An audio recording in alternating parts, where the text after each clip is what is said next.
The most important thing to opening up channels is just clearing energy. So like we've talked about, water, smell, all those things clear energy. So as I'm going into these more, remember to keep that in your head, that the reason for doing this is just to clear energy. Hey guys, it's Brianna. Today I'm going to be talking about how to create a sacred space to really open up your channel, whether you're channeling for yourself or for others, or just to create a sacred space for quiet, calm meditations. This video will be really helpful for you. I truly believe that when I created a sacred space for myself, for my practices, for my readings, that my channel was able to open up so much wider than it was in the past.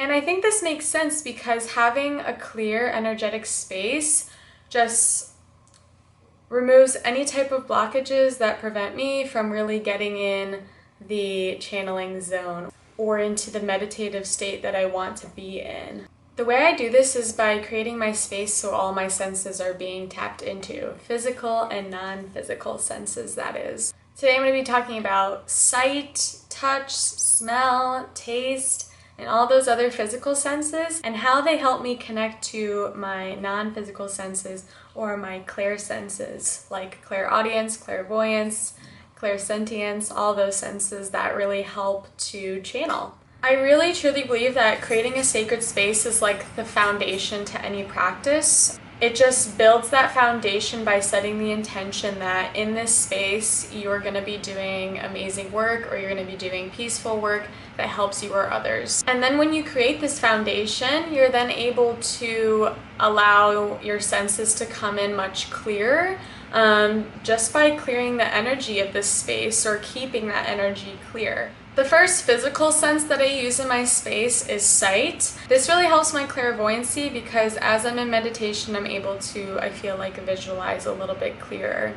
So the way I like to set up my space is by not having things be too cluttered, but still like sweetly decorated for me. Every item on my little table like has an intention of being there. It's not just to fill up the space, really. It's things that like bring me joy when I look at them. Sometimes I like to recite mantras, and I feel like the most powerful way to recite mantras is by looking in the mirror. So instead of moving out of my sacred space to go to my bathroom, I made sure to purchase a mirror to put right in my sacred space so that I can look at my eyes as I recite mantras. I feel like it makes it more powerful. Something a little bit more personal to me, I have this little wooden chair which I kind of see as a way to welcome in my guides to sit down and spend some time with me. It's like my own little welcoming piece. This could be totally different from you, but I really encourage you to think of a way to welcome in your guides or whoever you channel. Your space is really important the way it looks because you want it to be inviting, not only for you to go there as a daily practice, but also for whoever you're inviting in. It's like if you were to set up your home in a way, in a certain way to like attract your friends or like make them feel safe and welcome when they walk in, same thing you want to do for your sacred space. If there was someone to come into your space as you're channeling, you want it to be like inviting and cozy for them. Moving on to taste, I really like to make sure that I'm drinking water before and after readings. This is because it helps flush out energy from your body, whether that's energy that you're holding in or your client has left over from the reading. This also works really great with tea. If you know anything about sacred tea ceremonies, you can kind of invite this into your sacred space, like having a setup for tea. Or you can just be really intentional with drinking water before and after your practice, or making sure that it's in a nearby space in your sacred spot. A lot of people don't realize that when they finish their practices, they kind of take these energies with them, and especially the energies that you begin to release in whatever state that you're in. So I find it really important to do this practice in your sacred space, or to have an area for liquids, because it's a really good way to start and to end your practice.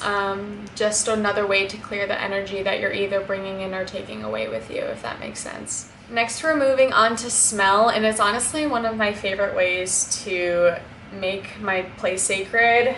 As you can tell, I already have a candle burning here because like this is a practice to me, just as my meditation. Setting up my camera, getting in my intention of speaking clearly and so that other people take in my information, I like to have a candle here because that helps kind of my senses be heightened. So in my space, I normally light a candle to begin my sessions, or I also take the time to smudge with sage. So smudging is just clearing any energy that is left over in the room. I really like to make intentions as I'm clearing, like stating that I want this space to be only used for truth, for love, for light. I want it to be a calming environment for both me and my clients. Say I'm reading for someone that day, or if it's just for me, I want this to be a really transformational space where I can grow. I know those are kind of lengthy. Really make your intentions personal to you, but as I'm like wafting the sense through the space, I really think that using words with those intentions and that sense is really important too. Not only do I smudge my space, meaning my room or my sacred altar, I also really like to smudge my hands and my feet also prior to a channeling session or a reading. Again, these tools are all just to help heighten those psychic senses that you're trying to tap into or to open up that channel more. The most important thing to opening up channels is just clearing energy. So like we've talked about, water, smell, all those things clear energy. So as I'm going into these more, remember to keep that in your head that the reason for doing this is just to clear energy. And you can totally make this your own way as well, and I'd be curious to hear about it. Another great way to clear energy and to open up your channel is through sound. There's so many ways that you can incorporate sound into your sacred space. You can have a singing bowl, which I don't have, but I definitely want to get one soon. You can use 432 hertz music, which is just kind of known as the universal channeling music. Any of that music is found on YouTube, and there's also different types of hertz if you want to dabble in checking those out and listening to them. You can also listen to sung mantras. I find that really nice too, not only just in my sacred space, but all day long if I feel like I just need a little boost of energy. I feel like sound really heals the body in a way that is just universally heard. Sometimes I use the sound and the vibrations to feel where I need to move my body.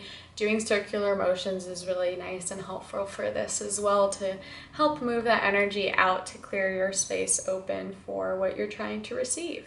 The last physical sense I'm going to talk about is touch, and this is another one of my favorites because it involves crystals, which I'm a total geek about, so if you haven't watched my crystal video, please do. It's honestly one of the best tangible items to have in your sacred space because crystals are so amazing and they bring so much energy to a space, and they help clear energy, and they help in all these certain ways. I'm not going to go too deep into it because I already have before in my crystal video, which I'll link below if you would like to watch it.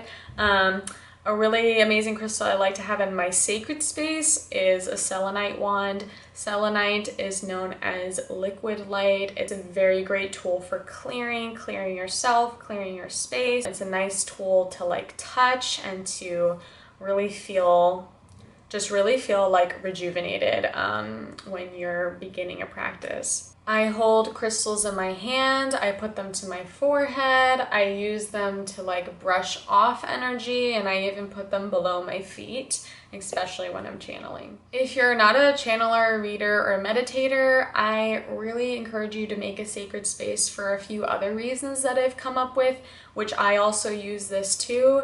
You can have a sacred space for writing to bring in positive creative energies. You can have a creative sacred space for creating artwork or music. You can have a sacred space to concentrate on your business, especially if you work from home. You can use a sacred space for moon rituals, making loving connections in your family or home. And if you want to get into more spiritual practices, yoga, meditation, those two are really great places to start to build your sacred space. And it doesn't necessarily have to be in a corner of your house that is so personal to you, but you can actually make your room, your large rooms or your smaller rooms. I like to have a little bit of these physical tools for my senses all throughout my house. I do have like one concentrated sacred space that's really personal to me, where I invite myself and my guides only normally, but I do work all around my house, so I like to have some of those tools and senses easily available to me. And I think that's it for today, guys. I thank you so much for being here and for holding this space for me.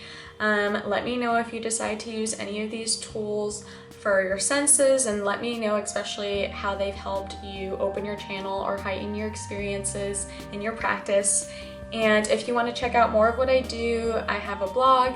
I am a tarot and Akashic record reader, and I will put all those links below if you want to connect with me that way.